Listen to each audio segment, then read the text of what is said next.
बिस्मिल्लाहिर्रहमानिर्रहीम। अस्सलाम वालेकुम माय यूट्यूब फैमिली। मैं हूँ सादिया और आप देख रहे हैं किचन विद सादिया।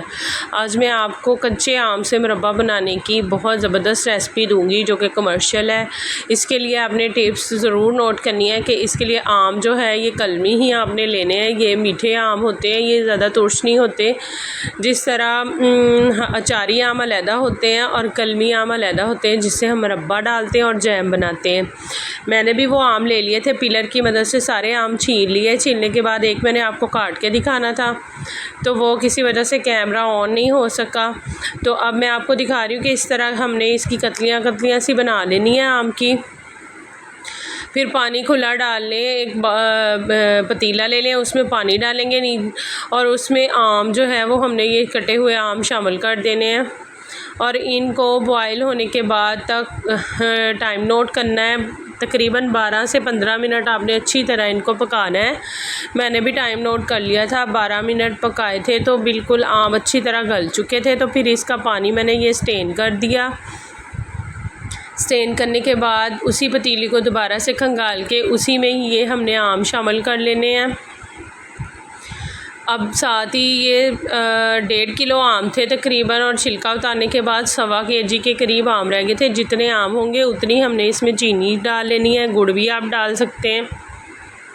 दोनों में से एक चीज़ शामिल करनी है। मैंने इसमें 1.25 kg के करीब चीनी डाल दी है और इसको हल्की आंच पे हमने इसको पिघलाना है। और 2 टेबलस्पून लेमन जूस इसमें मैंने शामिल किया है। अब हमने इसको हल्की आंच पे इसको पिघला लेना है अच्छी तरह चीनी को।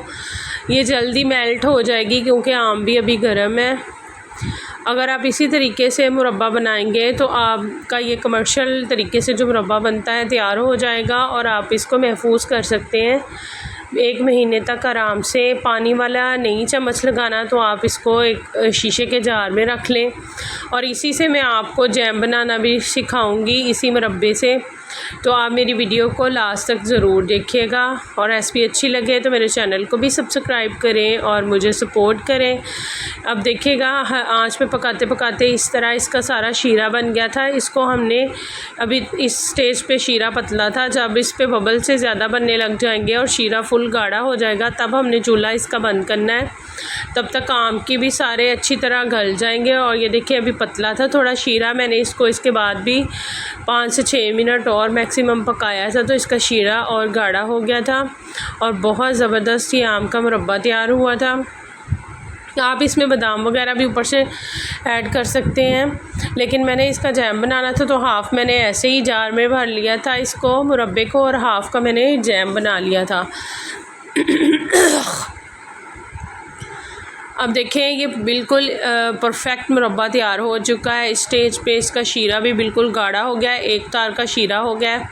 अब हमने फ्लेम ऑफ़ कर देनी है, इसको ठंडा होने देना है। और हाफ़ जो है वो इस तरह मैंने जार में एक में डाला था, ये देखें आपके सामने। और दूसरा जो है वो उसका मैंने मुरब्बा बना लिया था, सॉरी जैम बनाया था, वो भी मैं आपको सामने दिखा रही हूँ। इसको मैंने एक चॉपर में डाल के इसी मुरब्बे को, तो इसमें पानी हमने ऐड नहीं करना ज़रा भी, नहीं तो ख़राब हो जाएगा, और ना पानी वाला चम्मच हमने इस्तेमाल करना है। तो ये मुरब्बा हमारा जो है वो भी तैयार हो गया और जैम भी। एक ही रेसिपी से दोनों चीज़ें हमने बना ली।